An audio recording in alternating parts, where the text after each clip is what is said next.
ಜಗತ್ತಿನ ಅತಿ ದೊಡ್ಡ ಸಂಘಟನೆಯಾದ ರಾಷ್ಟ್ರೀಯ ಸ್ವಯಂ ಸೇವಾ ಸಂಘದ RSS ಶತಾಬ್ದಿ ನಿಮಿತ್ತ ಚಳ್ಳಕೆರೆ ನಗರದಲ್ಲಿ ಆಯೋಜಿಸಿದ್ದ ಭವ್ಯ ಪಥ ಸಂಚಲನ ಕಾರ್ಯಕ್ರಮದಲ್ಲಿ ಗಣವೇಶ ಸಹಿತ 250ಕ್ಕೂ ಹೆಚ್ಚು RSS ಸ್ವಯಂ ಸೇವಕರು ಭಾಗವಹಿಸಿದರು.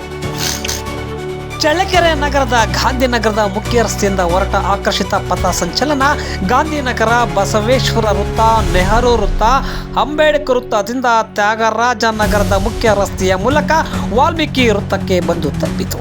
ನಂತರ BMGHS ಪ್ರೌಢಶಾಲೆ ಆವರಣಕ್ಕೆ ಬಂದು ತಲುಪಿದ್ದು ಪಥ ಸಂಚಲನ ವೇಳೆ ಸಾರ್ವಜನಿಕರು ಹಾಗೂ RSSನ ಅಭಿಮಾನಿಗಳು ಪುಷ್ಪಾರ್ಚನೆ ಮಳೆಗರೆದರು.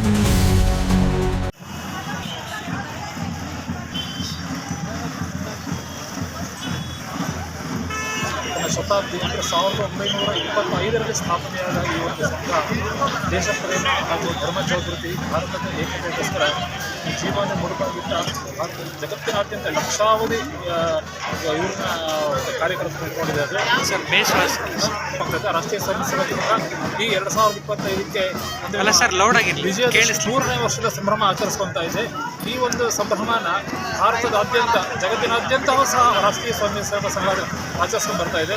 ಅದೇ ರೀತಿ ಕರ್ನಾಟಕದಲ್ಲಿ ಅನುಕೂಲಕ್ಕೆ ಸರಿಯಾಗಿ ಎಲ್ಲ ದಿನಗಳಲ್ಲೂ ಆಚರಿಸ್ಕೊಂಡು ಬರ್ತಾ ಇದೆ.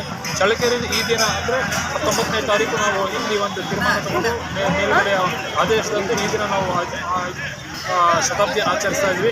ಶತಾಬ್ದಿ ವಿಶೇಷವಾಗಿ ಬೆಳಗಡೆ ಧ್ವಜ ಪ್ರಣಾಮ ಮಾಡಿಕೊಂಡು ಮತ್ತು ಪ್ರಾರ್ಥನೆ ಮುಗಿಸಿ ಇಲ್ಲಿಂದ ನಗರದ ಮುಖ್ಯ ರಸ್ತೆಗಳಲ್ಲಿ, ಅಂದರೆ ಮೊದಲೇ ಸೂಚನೆ ಕೊಟ್ಟಿರುವಂತಹ ಮುಖ್ಯ ರಸ್ತೆಗಳಲ್ಲಿ ನಾವೆಲ್ಲ ಪಥಸಂಚಲನ ಮಾಡ್ಕೊತ ಸುಮಾರು 500ಕ್ಕೂ ಹೆಚ್ಚು ಗಣವೇಷಧಾರಿಗಳು ಶಿಸ್ತಿನಲ್ಲಿ ಪೂರ್ಣ ನಗರವನ್ನು ಪ್ರದರ್ಶನೆ ಹಾಕೊಂಡ್ಬಂದು ಮತ್ತೆ ಒಂದು ಕೊನೆಗೆ ಇಲ್ಲಿ ನಮ್ಮ BMGHS ಮೈದಾನವನ್ನು ಸೇರಿದ್ದಾರೆ.